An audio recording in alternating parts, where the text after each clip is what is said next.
सबसे पहले बात अग्नि प्राइम मिसाइल की, जिसे भारत की नेक्स्ट जनरेशन मिसाइल कहा जा रहा है। खुद रक्षा मंत्री राजनाथ सिंह ने अग्नि प्राइम मिसाइल के रेल लॉन्चर से अग्नि प्राइम मिसाइल के कामयाब टेस्ट की जानकारी दी और इसे भारत के डिफेंस के लिए गेम चेंजर बताया। यह पहली बार है कि इस नेक्स्ट जनरेशन घातक मिसाइल को रेल नेटवर्क पर ऑन द मूव लॉन्च किया गया। इससे पहले मिसाइलें फिक्स साइट से दागी जाती थी, लेकिन यह लॉन्चर दुश्मन को आसानी से चकमा दे सकता है। ट्रेन चल रही है और उस पर से आपने लॉन्च कर दिया। इससे भारत की मिसाइल ताकत की क्षमता कई गुना बढ़ गई। भारत भी अब अपने विशाल रेल नेटवर्क की मदद से अग्नि प्राइम मिसाइल को देश के किसी भी कोने में ले जाकर लॉन्च कर सकता है और दुश्मन की नजरों से बचाने के लिए मिसाइल को रेलवे की सुरंगों में भी छिपाया जा सकता है। इसलिए मिसाइल तकनीक की दुनिया में भारत की इस उपलब्धि को मील का पत्थर माना जा रहा है, क्योंकि 70,000 किलोमीटर से ज्यादा लंबी रेल लाइंस के साथ भारतीय रेलवे दुनिया का चौथा सबसे बड़ा नेटवर्क है। उत्तर में जम्मू कश्मीर के बारामूला से, पूर्व में मिजोरम के साइरंग तक और पश्चिम में गुजरात के ओखा से दक्षिण में कन्याकुमारी तक, यानी देश के चारों कोनों तक रेल की कनेक्टिविटी। आप सोचिए कि जब ट्रेन पर आप मिसाइल रखकर, जिसमें आप परमाणु हथियार भी ले जा सकते हैं, आप सोचिए उसको कहां कहां मार सकते हैं।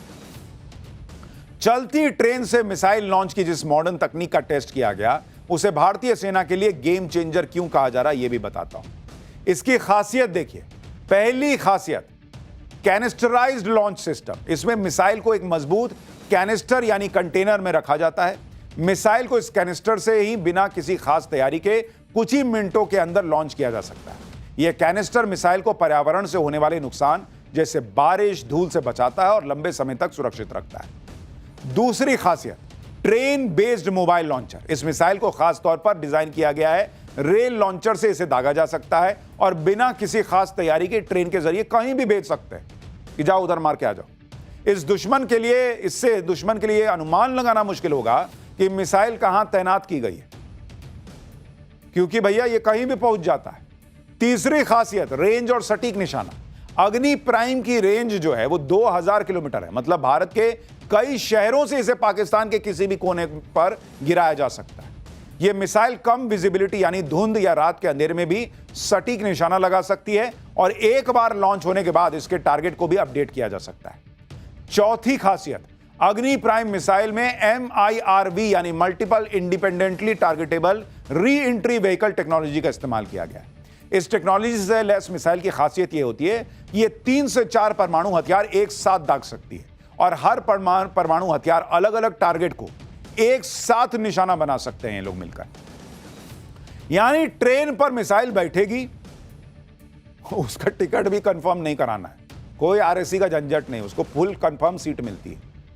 हां, जिस पे गिरी उसका रेल बना देती है। भारत इस तरह की मिसाइलों के लिए एक लंबे लक्ष्य पर काम कर रहा है, जो कि PM मोदी के dream defence project mission Divyastra का हिस्सा है। इसके तहत देश को स्ट्रैटेजिक तौर पर पूरी तरह से शक्तिशाली, सक्षम और आत्मनिर्भर बनाना है। इसी संकल्प को आज भी प्रधानमंत्री मोदी ने ग्रेटर नोएडा में शुरू हुए इंटरनेशनल ट्रेड शो के उद्घाटन पर दोहराया कि भाई चिप हो या शिप हो, सब भारत में बनेगा। सुनिए एक बार PM। हम चिप से शिप तक भारत में बनाना चाहते हैं और इसलिए आपकी ईज ऑफ डूइंग बिजनेस के लिए हम लगातार काम कर रहे हैं। सरकार ने 40,000 से ज्यादा कंप्लायंस खत्म किए हैं।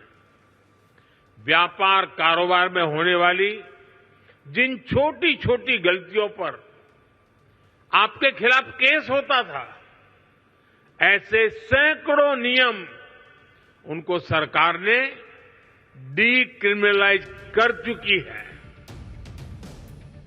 यानी घर में जो आंदोलन चल रहा है, आंदोलन के नाम पर चल रहा है, से लेकर पाकिस्तान और बाहर बैठे लोगों सबका इलाज करने की तैयारी चल रही है। पाकिस्तान अब तक सारे युद्धों में भारत से पिटा है। सिर्फ ऑपरेशन सिंदूर की बात नहीं कर रहा हूं, इसके पहले भी हमेशा ही पिटा है, लेकिन उसने हमेशा अपनी पब्लिक को जीत की झूठी कहानियां ही सुनाई। पब्लिक भी वैसे ही बुड़बक, वो सुनाते हैं, ये मानते हैं कि हाँ, ऐसा ही झूठ बोलकर मुनीर भी पाकिस्तान में फील्ड मार्शल बन गया। लेकिन ऑपरेशन सिंदूर में पिटे पाकिस्तान की झूठ की फैक्ट्री बंद नहीं हुई। अब पाकिस्तान ने नया कांड कर दिया है।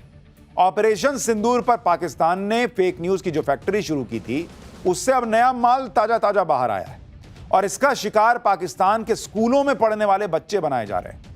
कहा जा रहा है कि पाकिस्तान ने ऑपरेशन सिंदूर से जुड़ा एक चैप्टर स्कूल की किताब में शामिल किया है। भारत से पिटाई को स्कूल की किताब में भारत पाकिस्तान जंग बताया गया है। बताया गया कि पाकिस्तान ने इस युद्ध में भारत को बुरी तरह हरा दिया। स्कूली किताब में असीम मुनीर को पाकिस्तान का महान फील्ड मार्शल बताया गया है। अब बताइए, बच्चे ये सब पढ़ेंगे तो वो असद राव जैसा वही ना करेंगे, नौटंकी मैदान में खड़े होकर। स्कूल के सिलेबस में शामिल किए गए चैप्टर में पाकिस्तान ने ऑपरेशन सिंदूर को लेकर ऐसे ऐसे एकदम फ्रेश झूठ बोले हैं जो उसने अब तक नहीं बोले थे। ताजा माल लाया है।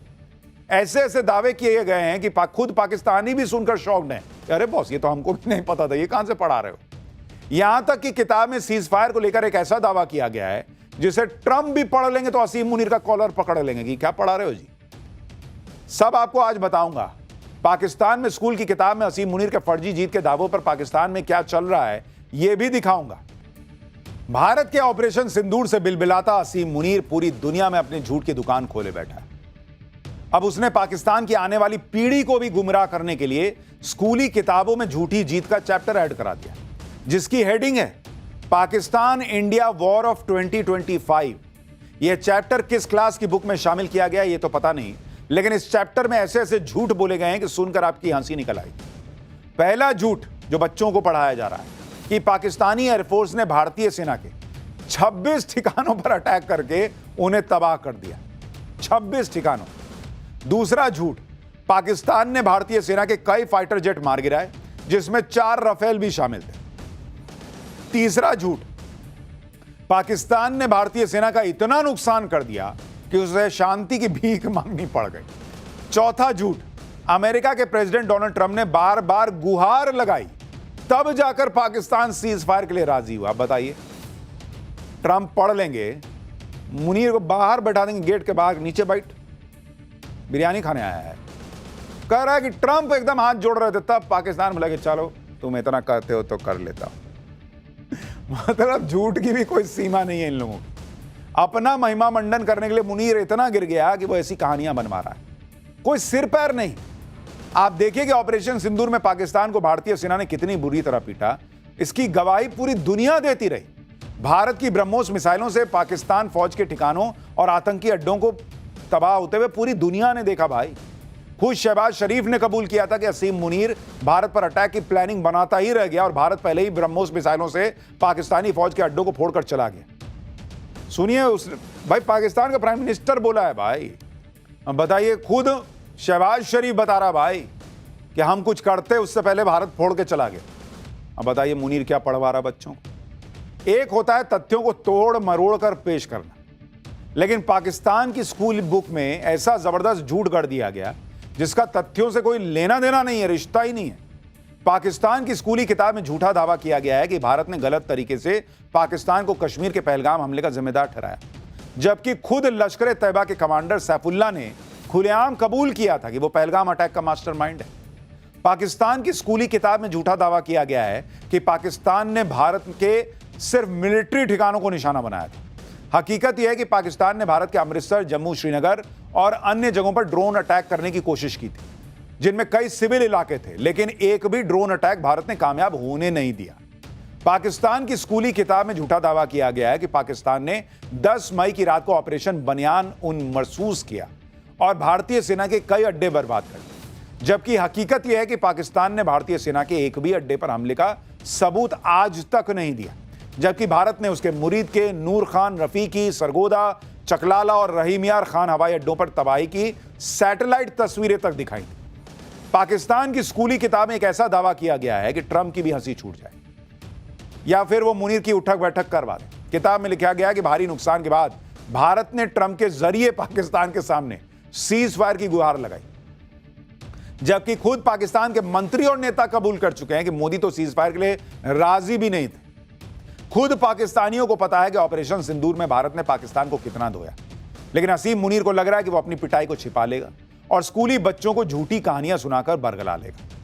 भाई उसको यह भी तो पता है, देखना है ना भाई, कि जब आने वाले समय में इस तरह से सेना में तो कोई आएगा नहीं, क्योंकि सबको पता रहेगा कि भारत तो बहुत मारता है, हम लोग तो लड़ नहीं पाते। तो झूठ बताएगा तभी ना कोई तैयार होगा पाकिस्तान की फौज में आने के लिए।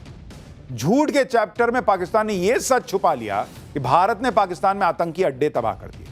100 से ज्यादा आतंकी ढेर हो गए, जिनके जनाजों में खुद पाकिस्तानी फौज के अफसर गए थे। पाकिस्तानी फौजियों ने आतंकियों के जनाजे कंधे पे ढोए थे। यह सब नहीं बता रहा पाकिस्तान।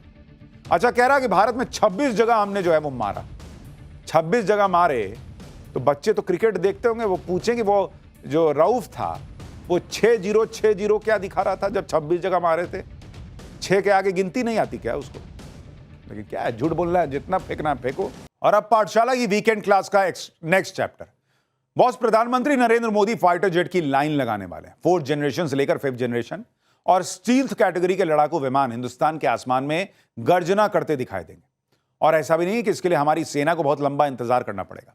रूस ने ऐसा ऑफर दिया है जिसे सुनकर पाकिस्तान के कान खड़े हो गए। जिस Su-57 को टेक्निकल प्रॉब्लम की वजह से कुछ साल पहले भारत ने इग्नोर कर दिया था, अब रूस उसमें सुधार कर रहा है। और न सिर्फ चेंजेस किए जाएंगे बल्कि एक साथ कई प्रस्ताव भी दिए गए हैं। मतलब हिंदुस्तान में भी उसे बनाने का प्रस्ताव दिया जा रहा है। 5th जनरेशन का जो फाइटर जेट भारत खुद अपना बना रहा है, उसकी तकनीक में भी मदद का वादा कर रहा है रूस।